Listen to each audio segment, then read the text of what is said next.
Good morning, Cullman. Thank you for joining us on Cullman Today. I'm your host, Dustin Isom, and today is Friday, August 7th. Coming up on Cullman Today, former Cold Springs teacher and girls basketball coach Paige Parker Adams pleads guilty to 5 charges involving a student. Plus, a woman faces a fentanyl trafficking charge after deputies report finding about 4 ounces of suspected fentanyl during a traffic stop. And Fairview and Holly Pond leaders move forward with park, road, and community improvement projects. All this plus your sports, weather, 4 and 4, and more. So now, let's take a closer look at the top stories happening in Cullman today. Former Cold Springs High School teacher and head girls basketball coach Paige Parker Adams pleaded guilty Thursday to 2 felony school employee sex offenses and 3 misdemeanor counts of distributing obscene material to a student. Cullman County Circuit Judge Emily Johnston accepted a negotiation plea agreement and sentenced Adams, 35, to 84 months in the Alabama Department of Corrections. Under the split sentence, Adams must serve 12 months in prison, followed by 36 months of supervised probation. She will receive credit for time already served. Cullman County District Attorney Champ Crocker said both felony convictions involved sexual contact with a student. Adams pleaded guilty to a lesser included Class C felony on the first count and to the second Class C felony as charged. She also pleaded guilty to 3 of the 30 misdemeanor obscenity charges. The remaining 27 counts were dismissed under the agreement. The sentences will run concurrently, meaning they will be served at the same time. Adams must also register as a sex offender and surrender her teaching certificate. She was ordered to pay a $2,500 fine, additional fees, and court costs. The case became public in March when the Cullman County Board of Education accepted Adams' resignation. She was arrested in April following an investigation by the Cullman County Sheriff's Office and was later indicted on 32 counts. Adams initially pleaded not guilty, and her attorneys challenged whether the school employee statutes applied because the student was 18 and did not attend the school where Adams worked. The guilty plea resolves the case before a scheduled hearing on that constitutional challenge. In other crime news this morning, a woman is facing a fentanyl trafficking charge after Cullman County Sheriff's deputies reported finding about 4 ounces of suspected fentanyl during a traffic stop. The Cullman County Sheriff's Office said deputies were on routine patrol August 2nd when they stopped a vehicle near County Road 437. Deputies identified the driver as 60-year-old Daphne Maltine Sims.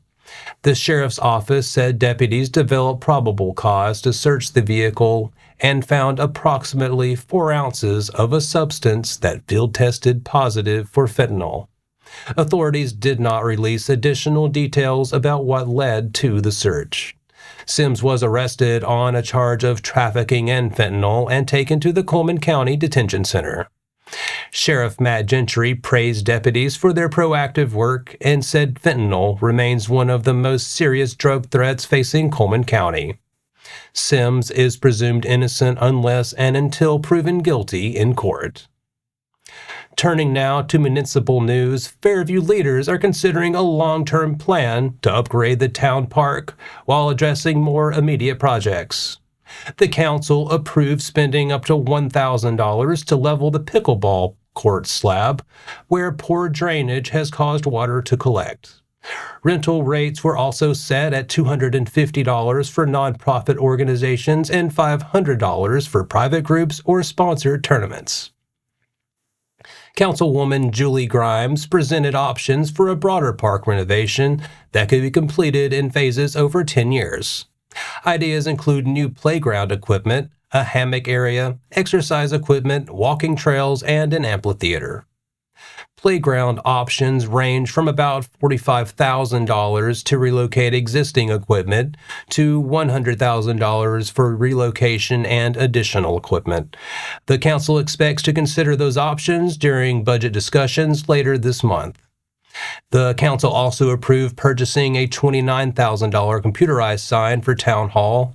Mayor Clint Hayes said 13 businesses have committed to advertise on the rotating digital display, paying $2,200 each for 10 years. A proposed franchise fee for Sprout Internet was tabled again. Haynes estimated the fee could generate between $4,000 and $6,000 annually, but could add about $3 a month to customers' bills. The town also plans to begin advertising for its recent park director position within the next 2 weeks. The Fairview Town Council meets again Tuesday, September 8th at 6 p.m. at Fairview Town Hall. Park and infrastructure improvements are also moving forward in Holly Pond, where the Town Council discussed new amenities, road repairs, and security upgrades. Mayor Carla Hart said the town ordered 16 new tables for the ballpark, with delivery scheduled for August 4th. Concrete pads for tables at Governor's Park are also expected to be poured soon, weather permitting, and a new sign has been ordered. Security cameras purchased for areas around town have arrived at Millennium IT Solutions and are expected to be installed within the next few weeks.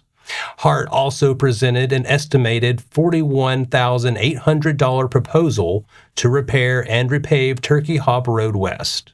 The town plans to use money from its 1 cent account and Rebuild Alabama funds. At Governor's Park, fascia boards at the concession stand have been replaced and wrapped in metal. The concession stand and 2 pavilions are also scheduled to be pressure washed. The council unanimously approved its annual Rebuild Alabama report. Holly Pond received $25,000 through the program in 2025 and expects $26,000 in 2026 for road repairs and reconstruction. Council members also voted to recognize Juneteenth as an official town holiday. Because the next regular meeting would fall on Labor Day, the council moved it to Monday, September 14th at 6 p.m. in the Guy Hunt Library conference room. And that's all for our top stories this morning. Coming up, the Meek Tigers return an experienced lineup after reaching the playoffs in each of head coach Daniel Evans' first 3 seasons. Sports is next.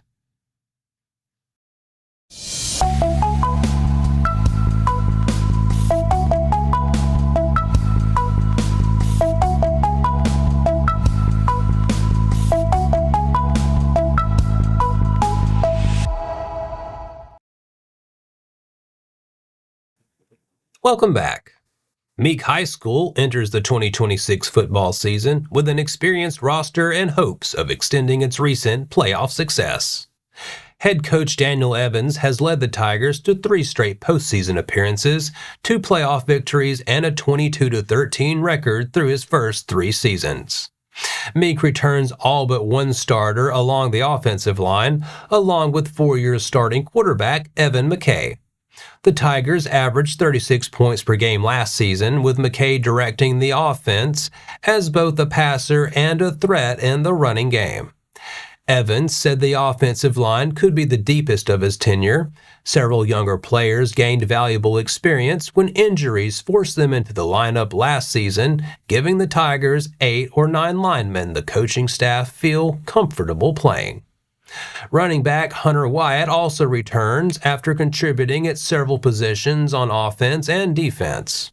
Sophomore fullback Ethan Miles is expected to take on a larger role after gaining significant varsity experience as a freshman. The receiving group includes 6'6" Parker Ferguson and senior Colby Williams, whom Evans said has made major improvements both physically and mentally. Defensively, Meek has shifted to a 3-3 stack formation designed to take advantage of the Tigers' athleticism along the front and allow the secondary to better react to plays developing in the backfield. The defensive line and inside linebackers are expected to lead the unit, with several players already having between 25 and 30 varsity games under their belts. Meek will also face a reshaped region that includes Red Bay, which reached the Class 2A playoffs last season, and improving Belgreen program.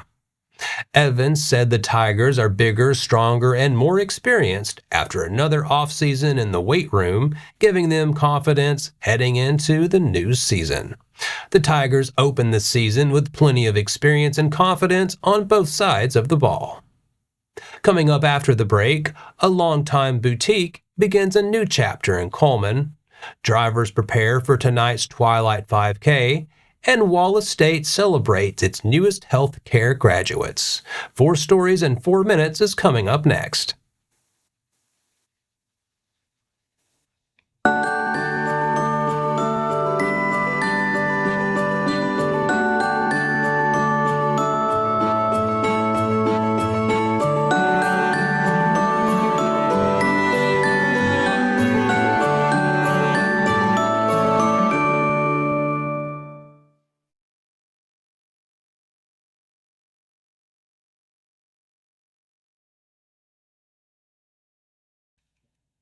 Welcome back. Now it's time to speed things up with a news rundown. 4 stories in under 4 minutes. Retired teacher Tina Weldon celebrated the grand opening of Blueberry Gal Boutique on Wednesday, August 5th. Weldon started Blueberry Gal about 21 years ago after learning to sew clothes for her young daughter. As interest in the handmade garments grew, she turned the hobby into a business and eventually expanded into women's clothing.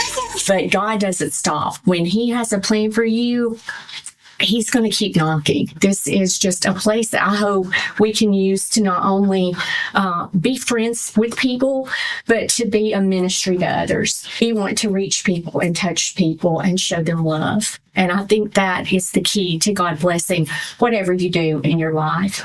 Weldon previously operated a storefront near her Fairview home for several years before returning to the classroom to complete her teaching career. She continued running the business on a smaller scale and through social media before opening the new Cullman location. While Weldon has moved away from sewing most of the boutique's clothing, she still makes hair bows and jewelry. The store carries women's clothing in sizes ranging from extra small through plus sizes. Weldon says she wants the boutique to offer affordable options and provide a welcoming environment for everyone who visits. She also hopes the business can serve as a community outreach where customers can shop, talk, and build relationships. Weldon thanked her family and supporters, including her parents, Jana and Dennis Lloyd. She is joined at the boutique by staff members Callie Long and Callie Gold. Blueberry Gal Boutique is located at 1668 Wesley Avenue North, just off Alabama Highway 69 in Cullman. The store is open Monday through Saturday from 10 a.m. until 6 p.m. More information is available through the Blueberry Gal Facebook page or by calling 256-636-4043. Drivers should expect temporary road closures and delays in southwest Cullman tonight for the Christina Chambers Twilight 5K.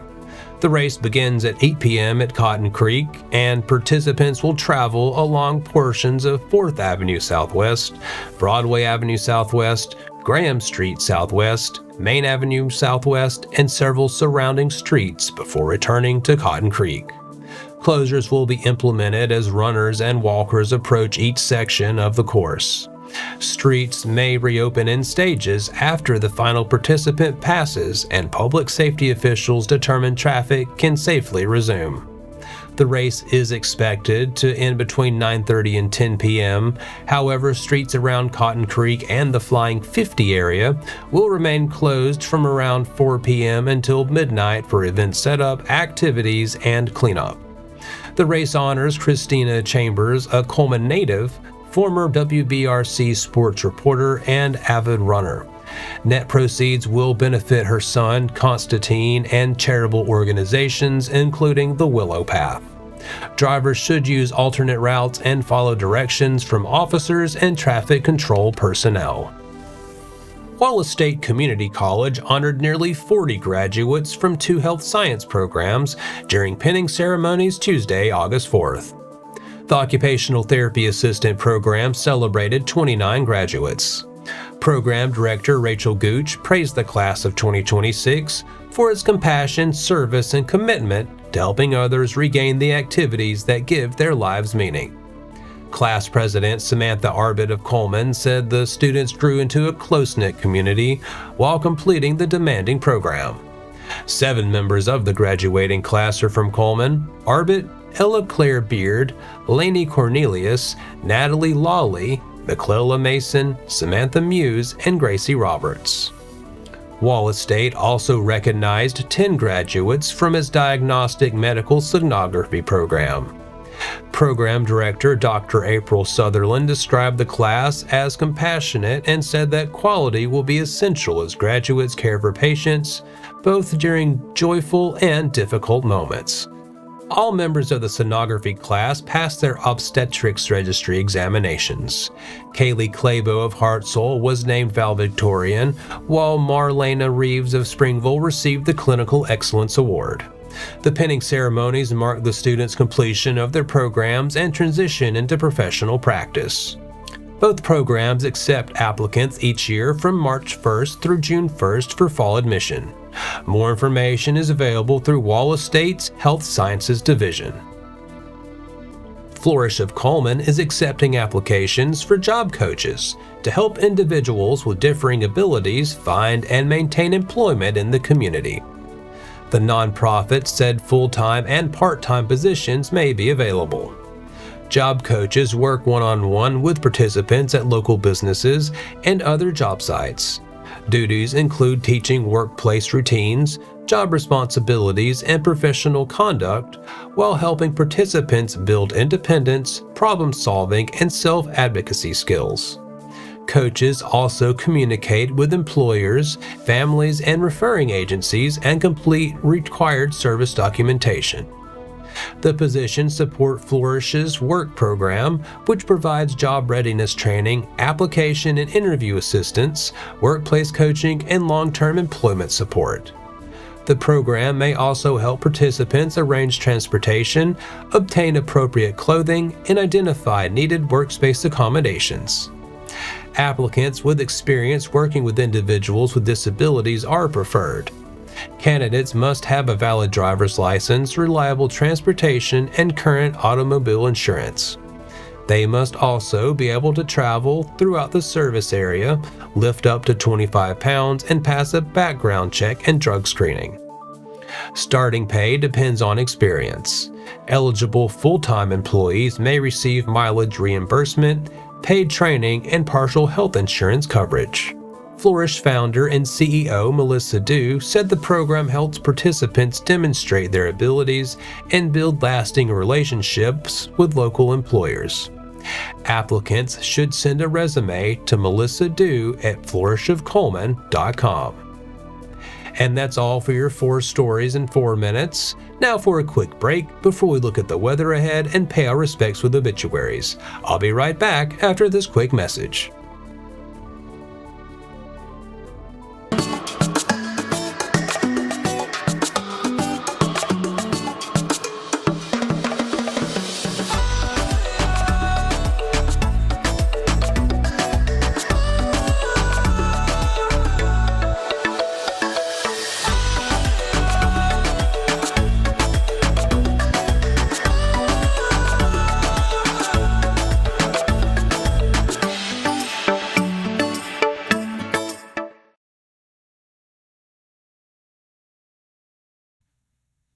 Let's take a moment to pause and remember those who lost their lives this week.